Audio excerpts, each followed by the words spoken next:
유월절 전에 예수께서 자기가 세상을 떠나 아버지께로 돌아가실 때가 이른 줄 아시고 세상에 있는 자기 사람들을 사랑하시되 끝까지 사랑하시니라.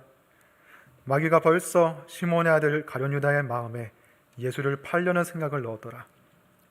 저녁 먹는 중 예수는 아버지께서 모든 것을 자기 손에 맡기신 것과 또 자기가 하나님께로부터 오셨다가 하나님께로 돌아가실 것을 아시고 저녁 잡수시던 자리에서 일어나 겉옷을 벗고 수건을 가져다가 허리에 두르시고 이에 대야에 물을 떠서 제자들의 발을 씻으시고 그 두르신 수건으로 닦기를 시작하여 시몬 베드로에게 이르시니 베드로가 이르되 주여 주께서 내 발을 씻으시나이까?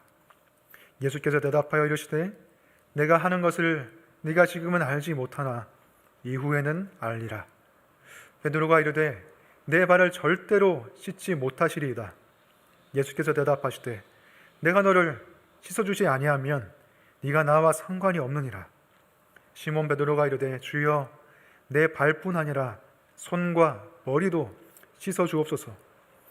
예수께서 이르시되 이미 목욕한 자는 발밖에 씻을 필요가 없느니라. 온몸이 깨끗하니라. 너희가 깨끗하나 다는 아니니라 하시니 이는 자기를 팔 자가 누구인지 아심이라. 그러므로 다는 깨끗하지 아니하다 하시니라. 그들의 발을 씻으신 후에 옷을 입으시고 다시 앉아 그들에게 이르시되 내가 너희에게 행한 것을 너희가 아느냐? 너희가 나를 선생이라 또는 주라 하니 너희 말이 옳도다. 내가 그러하다. 내가 주와 또는 선생이 되어 너희 발을 씻었으니 너희도 서로 발을 씻어주는 것이 옳으니라. 아멘. 자리에 앉아주시기 바랍니다. 말씀을 위해서 기도하겠습니다. 하나님 아버지, 오늘도 이 성경 말씀을 통해 우리가 하나님의 뜻을 분별하고 또 하나님과 교제하며 하나님 닮도록 또 거룩하게 될 수 있게 하심을 감사합니다. 성령 하나님, 저희들의 마음을 좋은 땅과 같이 하여 주셔서 이 말씀을 잘 간직하고 저희들이 열매 맺는 삶으로 나아가게 해주시옵소서. 오늘 말씀을 전할 때에도 성령 하나님께서 능력과 지혜를 허락해 주시고 듣는 이나 또 전하는 이나 하나님의 은혜로 가득할 수 있게 인도해 주시옵소서. 예수님 이름으로 기도합니다. 아멘. 만약 여러분이 세상을 떠나기 전 하루밖에 시간이 남지 않았다라고 생각한다면 여러분은 어떤 말이나 행동을 하시겠습니까? 아마 평소에 많이 거기에 대해서 생각을 해볼 기회는 많지는 않았을 것 같아요. 하지만 분명한 것은 어떤 사람이라도 아마 죽기 전에는 의미심장한 말, 정말 중요한 한마디 한마디 그리고 행동 하나하나를 할 것 같습니다. 오늘 예수님도 세상을 떠나시기 전에 아주 중요한 그리고 의미심장한 그런 말과 행동을 하고 계시는데요. 요한복음 13장부터 16장까지 그리고 혹은 17장까지 예수님의 고별 설교라고 불리는 그런 장입니다.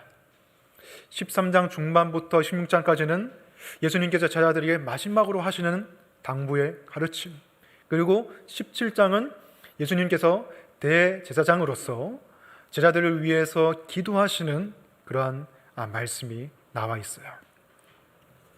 그리고 오늘 본문은 제자들을 향한 예수님의 마지막 행동입니다. 바로 제자들의 발을 하나하나 일일이 씻어주신 사건이죠. 4절 그리고 5절을 보시기 바랍니다. 저녁 잡수시던 자리에서 일어나 겉옷을 벗고 수건을 가져다가 허리에 두르시고 이에 대야에 물을 떠서 제자들의 발을 씻으시고 그 두르신 수건으로 닦기를 시작하여 하루 종일 걸어다니면서 그 흙먼지에 더러워진 제자들의 발, 얼마나 더럽고 냄새가 났을까요? 그 발을 씻기는 것은 보통 스승이 하는 것이 아니었어요. 천한 일이기 때문에 종이나 하는 일이었습니다. 근데 스승이 제자의 발을 씻긴다는 게 사실 말이 안 되는 그런 행동이죠. 그런데 이것은 더 나아간 더 파격적인 행동이었어요. 여러분 기억하실 것입니다. 누가복음에서 어떤 여인이 예수님께 울면서 향유를 깨뜨려서 그 발 위에 기름을 붓고 그리고 자신의 머리카락으로 예수님의 발을 씻기신 그 사건, 굉장히 파격적인 쇼킹한 사건이었죠. 근데 예수님께서 제자들의 발을 씻기신 것은 더 놀라운 사건이었습니다. 스승이 제자들의 발을, 더 나아가서 거룩하신 하나님께서, 살아계신 하나님께서 더러운 죄인들의 발을 씻기신 사건이기 때문이죠. 예수님에게 겸손하고 그리고 낮아지신 행동을 보통 이 세족식이라는 이름으로 우리가 많이 본따서 의식을 치릅니다. 어떤 교회나 기독교 단체에서 이것을 하나의 행사로 만들어서 연례 행사처럼 치르곤 하죠.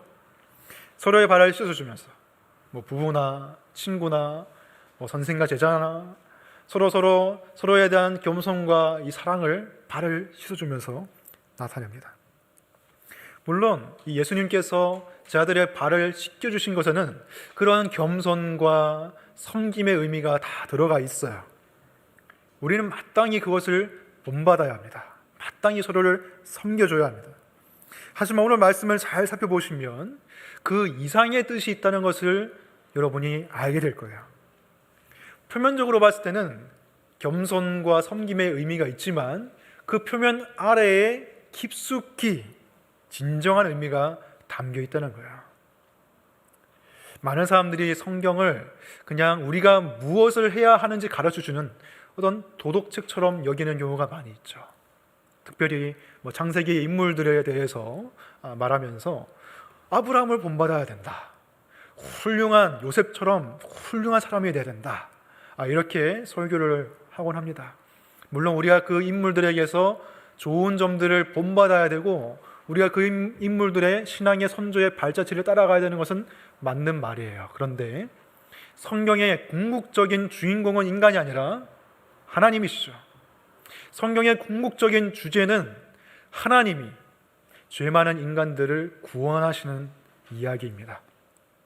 이를테면 요셉의 이야기도 요셉이 잘나고 똑똑해서 총리에 오른 것을 우리가 본받자, 이게 중심 주제가 아니고 하나님께서 이스라엘 백성에게 약속하신 것, 이스라엘 백성들을 번성하게 하셔서 이스라엘 백성들을 통해서 모든 민족이 복을 받게 하시겠다는 그 구원의 언약이 이루어지는 것을 보여주는 거예요.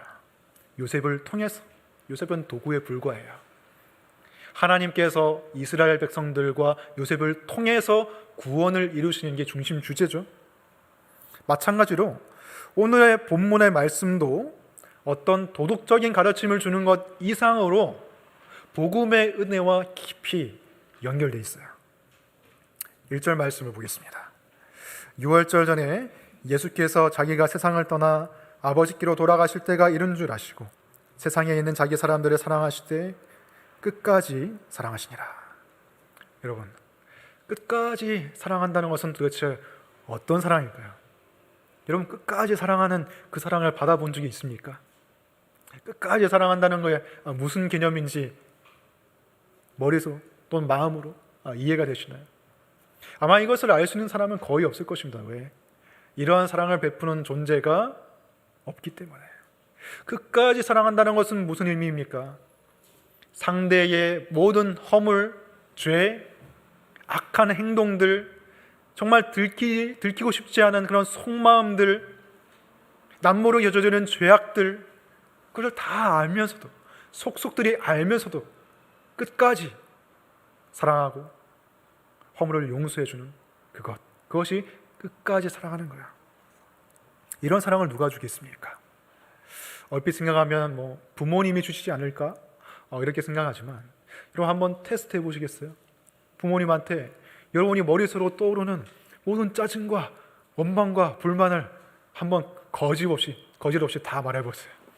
또 여러분이 부모님에게 몰래 잘못했던 것들, 죄를 지었던 것들 한번 다 고백해보세요. 어떤 반응을 보이실까? 우리의 모든 것을 속속들이 다 알면서 우리를 한결같이 변함없이 사랑해줄 존재는 이 세상에는 없습니다. 아무리 사랑해도 그런 사랑은 불가능해요. 그리고 끝까지라는 말은 자신의 모든 것을 희생하는, 끝까지 희생한다는 그런 의미를 가지고 있어요. 물론 어떤 부모님은 자식을 위해서 자신이 가진 걸 다 내어줄 수 있겠죠. 자신의 목숨까지도 내어줄 수 있겠죠. 근데 여러분, 부모 자식의 관계가 아니고 자신의 피부치가 아니고 자신이 별로 사랑할 수 없는 그런 자격이 없는 사람들을 향해서 여러분이 그렇게 할 수가 있겠습니까? 예수님께서 끝까지 사랑하신다는 말의 의미는 인간의 차원에서 할 수 있는 것이 아닙니다. 도저히 남에게 말할 수 없는 그 은밀한 죄, 그것까지도 다 아시면서 우리를 끝까지 사랑하시는 것이 예수님의 사랑이에요. 우리는 사랑받을 수 없는 많은 자격들을 아주 골고루 갖추고 있죠. 그럼에도 불구하고 하나님께서 우리를 버리지 않고 심지어는 당신의 아들을 우리를 대신해서 죽이신 것, 그것이 끝까지 사랑하시는 하나님의 사랑입니다. 그리고 그것을 한마디로 말하면 하나님의 용서라고 할 수 있겠습니다. 무조건적이고 무한한 하나님의 용서. 여러분, 하나님의 용서라는 것은 단지 너의 죄를 눈 감아줄게, 그냥 없었던 일로 해줄게, 단지 이것이 아닙니다. 하나님의 용서는 무엇이냐면 내가 너의 죄를 다 용서해주고 너가 저지른 모든 것에 대한 잘못된 것을 내가 다 바로잡아주고 내가 대신 갚아주고 내가 대신 회복해주겠다. 이것이 하나님의 용서예요. 예를 들면 어떤 사람이 도박을 해서 엄청난 빚을 지고 모든 재산을 다 탕진했다고 합시다. 이 사실을 정말 용기를 내서 부모님께 알렸어요. 그리고 용서를 구했습니다. 가족들이 용서해 줬어요.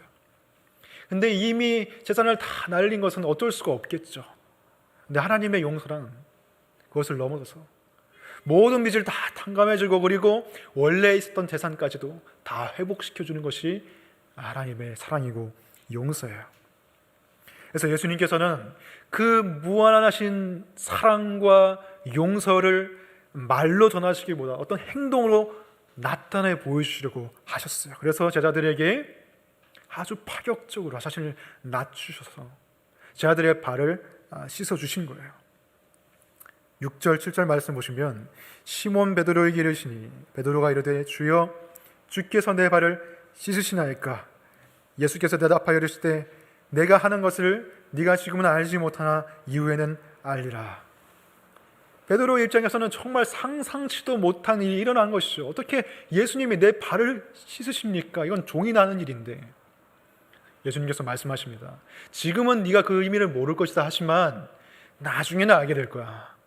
그 나중에가 언제입니까? 예수님께서 십자가에 달려 죽으시고 부활하신 그때 너희들은 지금 내가 하는 행동의 의미를 알게 될 것이다. 왜?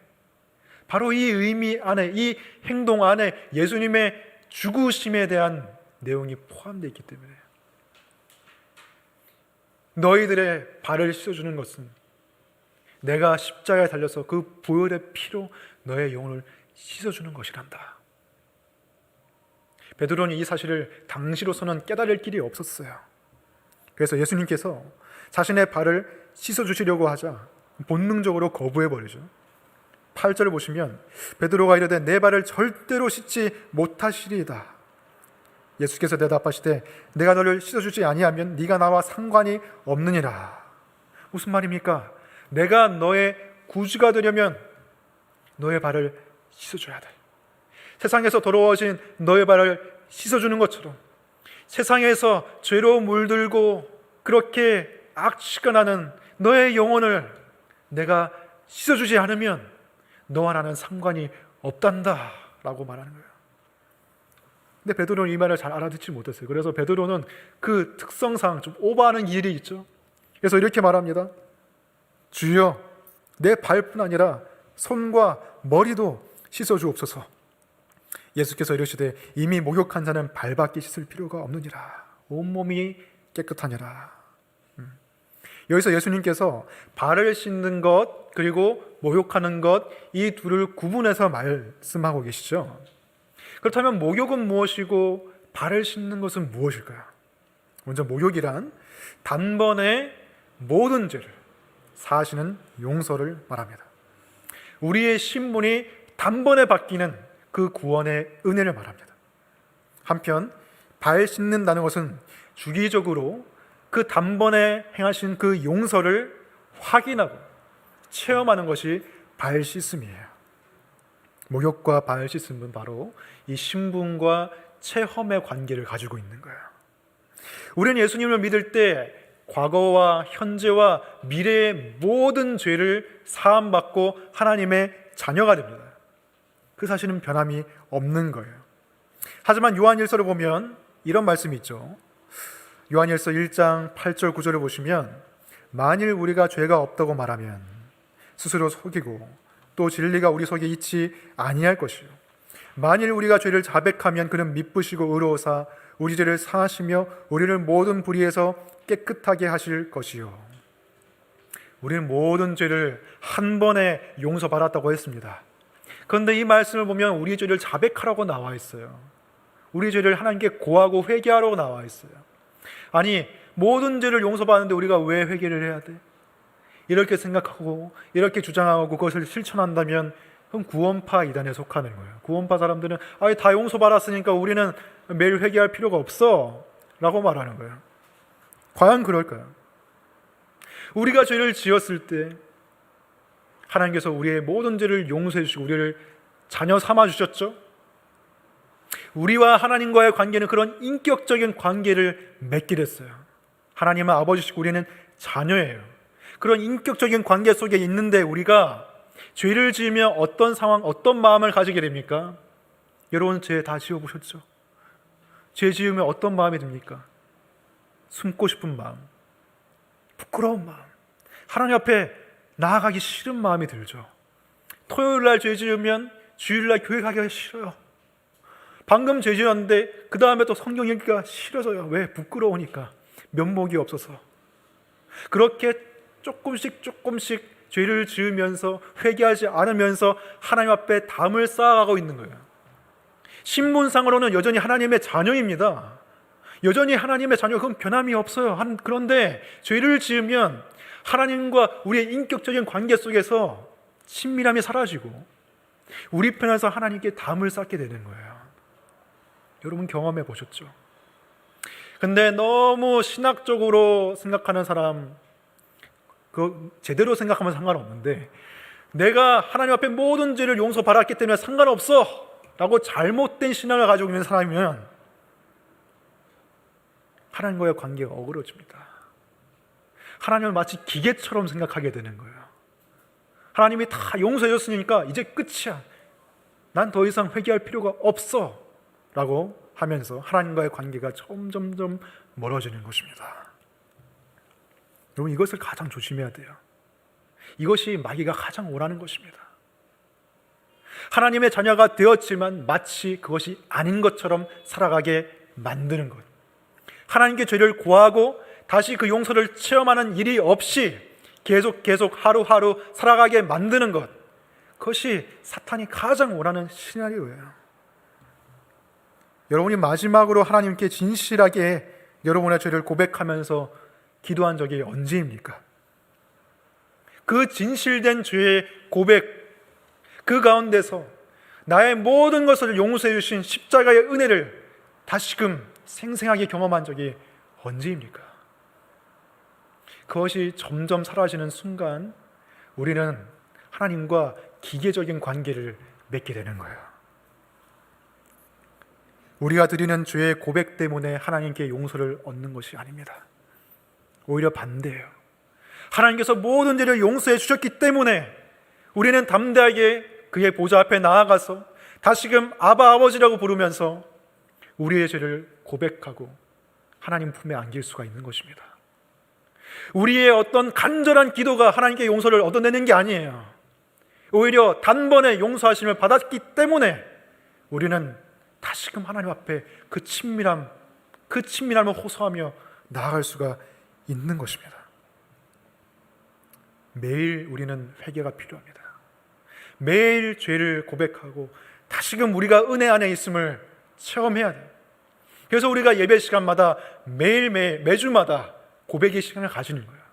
우리가 하나님의 용서를 얻어내려고 하는 게 아니라 이미 용서하신 그 사랑을 다시 붙들려고 하는 거예요. 우리 편에서 쌓은 그 담을 허물려고 하는 거예요. 그래야만 하나님과의 관계가 다시 친밀해질 수 있기 때문입니다. 하지만 불행하게도 이 용서의 은혜를 모든 제자가 다 받은 것은 아니었어요. 10절 마지막을 보시면 너희가 깨끗하나 다는 아니라 라고 하셨어요. 예수님을 배신하고 팔아넘길 사람이 그 가운데 떡하니 앉아 있었기 때문이에요. 물론 예수님은 그 사람의 발도 씻어주셨겠죠. 하지만 안타깝게도 그 사람은 결국 예수 그리스도를 거부하고 배신하고 팔아넘겼습니다. 누굽니까? 가룟 유다죠. 참으로 불행합니다.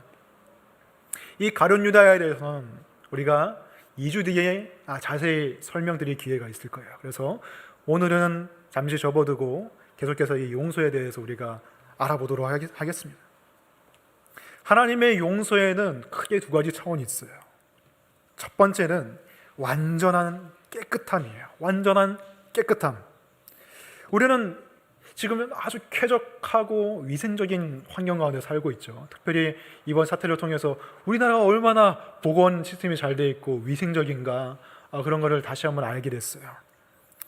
우리가 이렇게 언제든지 씻을 수 있는, 그리고 언제든지 건강을 유지하고 회복할 수 있는 그런 환경에 살다 보니까 참 뭐라고 해야 될까요? 이 더러움에 대한 그런 아주 극도의 민감함을 가지고 있죠. 그런데 우리가 마실 물도 부족한 그런 오지에 가서 산다고 한번 생각해 보세요. 거기서 정말 물이 없어가지고 씻을 물도 없어가지고 하루, 이틀, 일주일, 한 달 그렇게까지 샤워도 못하고 있는 상황을 한번 상상해 보세요. 얼마나 찝찝하고 정말 빨리 씻고 싶고 정말 이렇게 문지르기만 해도 때가 나오는 그런 상황이라면 얼마나 힘들까요? 하지만 태어났을 때부터 그런 환경에서 자란 사람이 있다고 생각해 봅시다. 그런 사람은 아마 이 더러움이라는 것을 제대로 모를 거예요. 깨끗함이라는 것을 제대로 모를 거예요. 늘 그 가운데서 자라나고 생활했기 때문에 더러운 게 너무 익숙할 거예요. 그게 정상이라고 생각할 거예요. 근데 여러분, 영적으로 보자면 그게 우리의 상황이에요. 우리는 태어났을 때부터 죄를 안고 태어났습니다. 태어났을 때부터 깨끗한 상태로 태어난 게 아니라 더러움을 안고 태어났어요. 그리고 이미 죄로 가득하고 물들어버린 이 세상 가운데서 뒹굴면서 살아가고 있기 때문에 무엇이 깨끗한 것인지 우리는 제대로 알지를 못해요. 무엇이 더러운 것인지, 무엇이 깨끗한 것인지 기준이 제대로 서 있지가 않아요. 그런 가운데서 우리는 좋은 게 좋은 거지 하면서 더러움 가운데 그냥 나뒹굴고 있는 상황 가운데 있습니다. 우리에게 어떤 냄새가 나는지도 모르고 말이죠. 최근 이슈가 되고 있는 N번방 사건, 그 N번방 안에 참여해서 성착취 동영상을 공유하고 돌려봤던 사람들, 그 사람들은 아마 그 방 안에 있으면서 자기가 얼마나 더러운지 몰랐을 거예요. 밖에서 보면 너무 더럽죠. 너무 추악하죠. 사람이 할 수 없는 행동이죠. 근데 그 안에 있는 사람들은 더러움을 못 느꼈어요. 자신의 악취를 못 맡았어요. 그러니까 30만 명이나 되는 사람이 참여하면서 아무도 신고를 안 했죠. 자신들은 모르는 겁니다. 후각이 마비가 돼서 자신의 악취를 맡을 수가 없는 거야. 근데 그러한 사실은 단지 그들에게만 해당되는 게 아니에요. 우리 모두에게 해당되는 사실이야. 하나님의 거룩하심에 비춰볼 때 저와 여러분의 영혼에서 말로 할 수 없는 악취가 나고 있을 거예요. 마치 원래 그런 악취를 가지고 태어난 것처럼 너무 깊이 그 악취가 스며들어서 아무리 탈취제를 뿌려도 조금만 있으면 다시 냄새가 나고 향수를 뿌려도 조금만 있으면 다시 그 악취가 올라오는 그런 상황 가운데 우리가 있습니다. 어떻게 해야 그 악취가 제거될 수가 있겠습니까? 간단하죠. 목욕을 해야 됩니다. 아주 제대로 해야 돼요.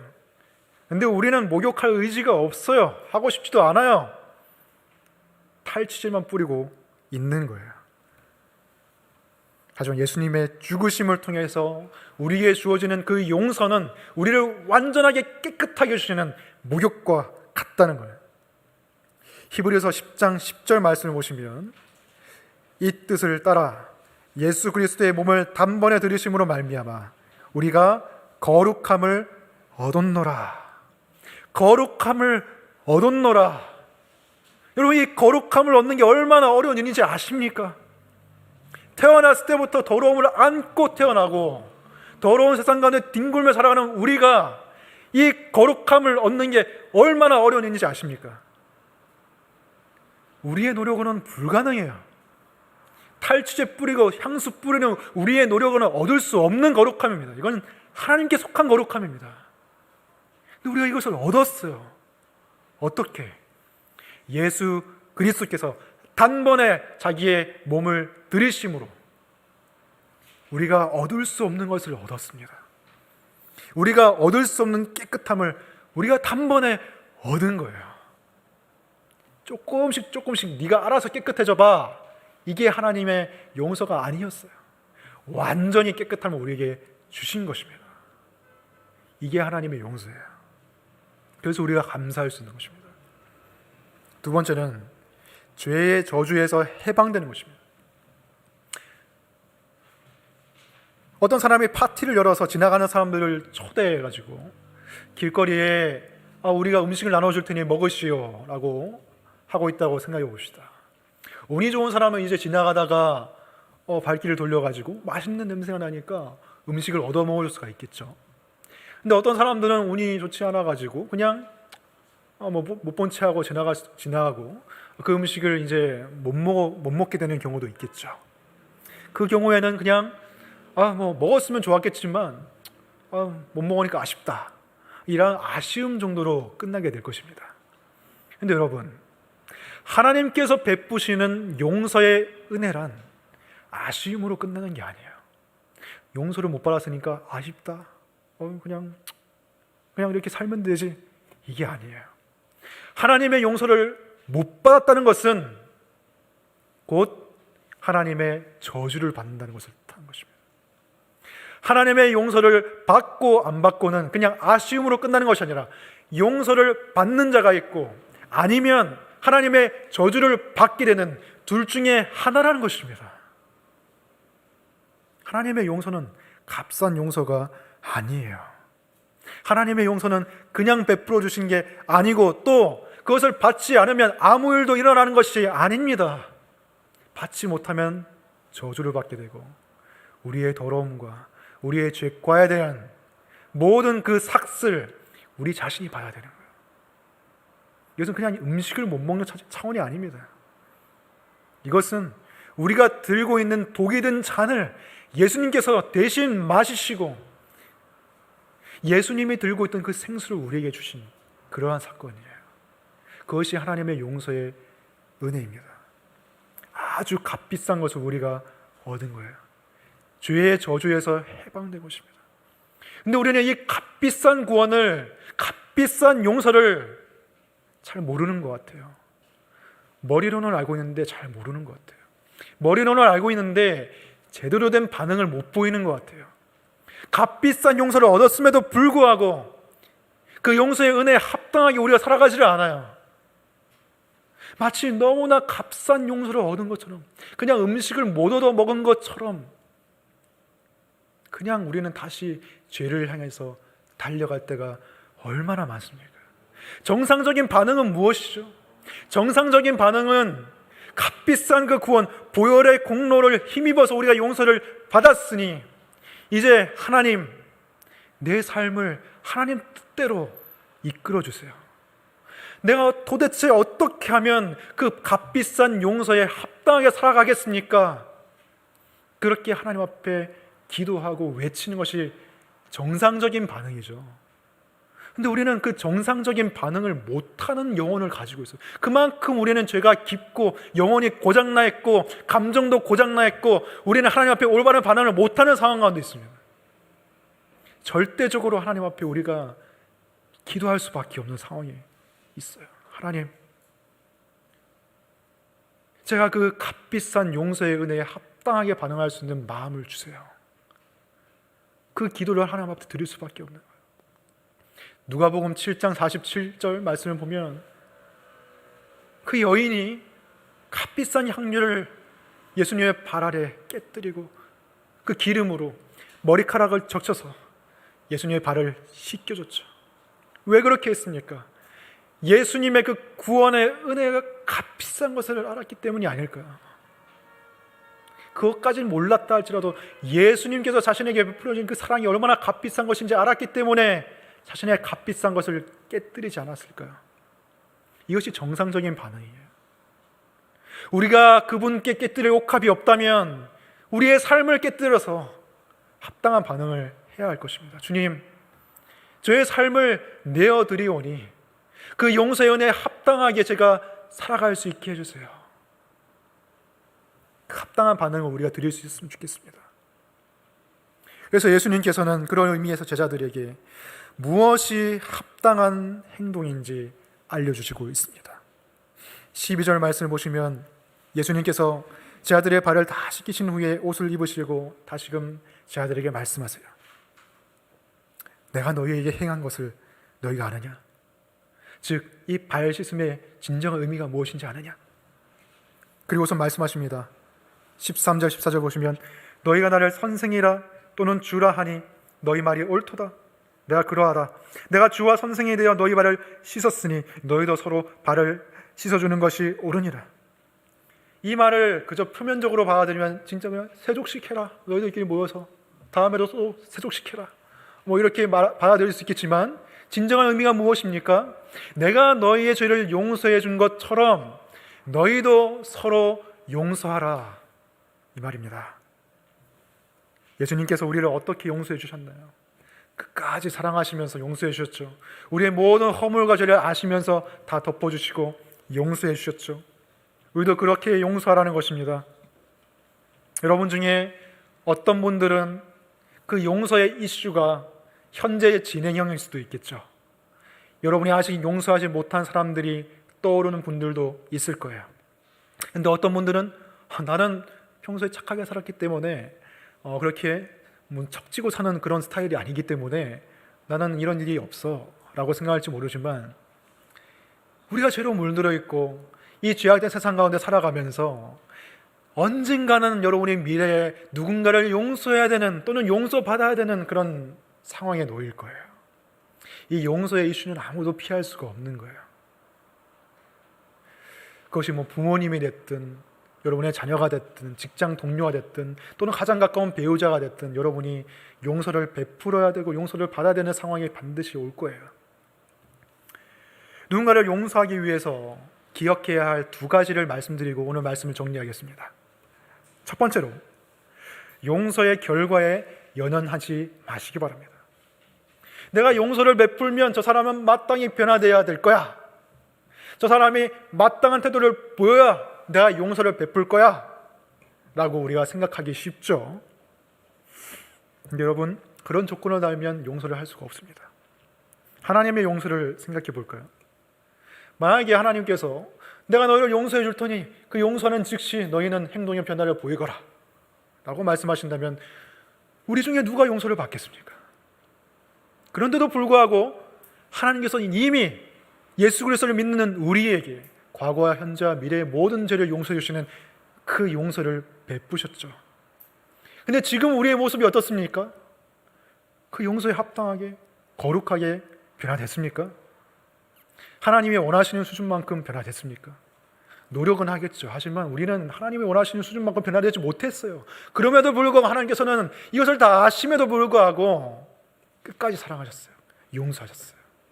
마찬가지로 우리도 누군가의 내가 용서해 줄 대상의 태도에 따라서 그 태도에 반응해서 용서하는 것이 아니라 우리는 하나님의 은혜에 반응해서 용서해 줘야 됩니다.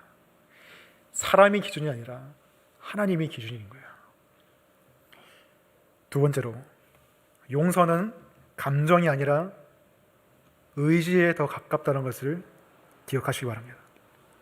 나는 그 사람을 용서할 것이고 이제부터 그 사람을 향한 미움과 원망과 분노를 다 내려놓을 거야 라고 말할지 몰라도 그 즉시 그 모든 앙금과 그 마음의 분노가 싹 사라지는 사람은 없을 거야. 아무리 예수님을 잘 믿어도. 왜?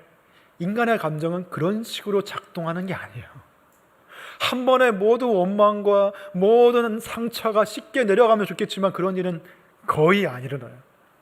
용서해야지 하면서도 밤에 자다가 다시 그 사람 얼굴이 떠오르면 막 벌떡 일어나서 다시 씩씩거리고, 밤에 잠이 안 오고, 용서해야지 하면서도 마음이 안 따라주는 게 인간의 연약함이에요. 그래서인지 크리스천은 좀 더 죄책감을 느끼는 것 같아요. 나는 용서해야 되는데 왜 마음이 안 따라주지? 왜 내 감정은 그대로지? 라고 생각하는 거예요. 마귀가 막 공격하지. 네가 그러고서도 하나님의 자녀냐? 네, 여러분, 용서는 감정보다는 의지에 더 가깝다는 걸 우리가 기억했으면 좋겠습니다. 상처받은 일에 대해서 자꾸만 그런 억한 심정이 떠오르더라도 우리는 의지적으로 결단해야 돼요. 용서하기로. 왜? 하나님께서 우리에게 베풀어 주신 용서를 기억해 보세요. 주보에 적어놓지는 않았지만 예레미야 31장 34절을 보면 하나님께서 이렇게 말씀하십니다. 들어보세요. 내가 그들의 악행을 사하고 다시는 그 죄를 기억하지 아니하리라. 악행을 사하고 다시는 그 죄를 기억하지 아니하리라. 하나님이 우리의 죄를 기억하지 않으신다는 말이 어떤 의미인가요?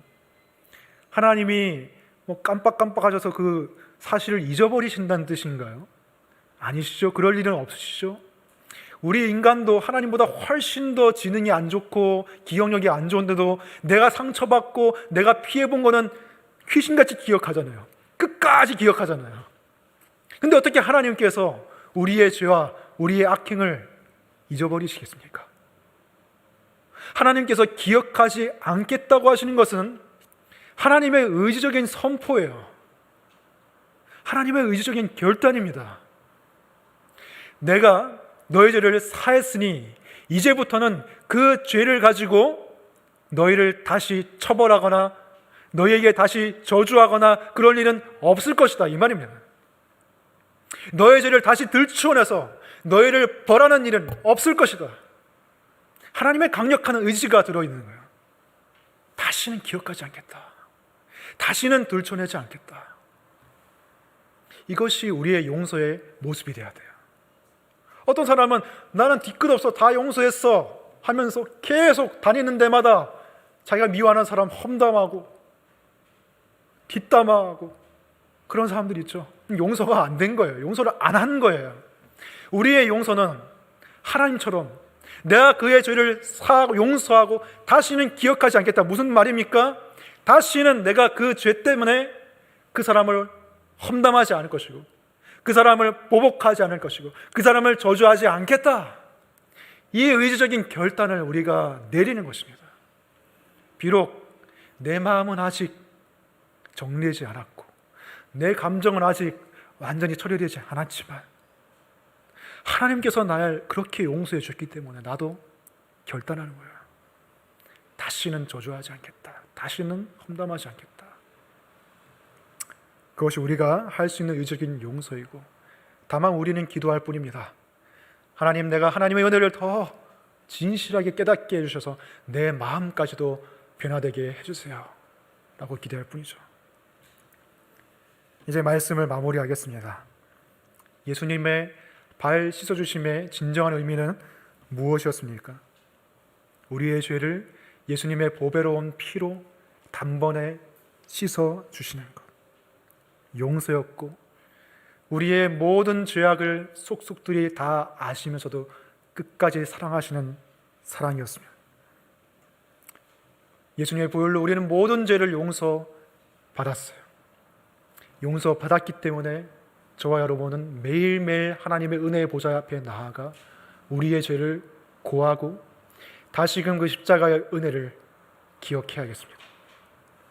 그리고 용서받은 우리에게 주님께서 요구하시는 삶은 우리도 서로 발을 씻어주고 용서하는 그런 삶입니다.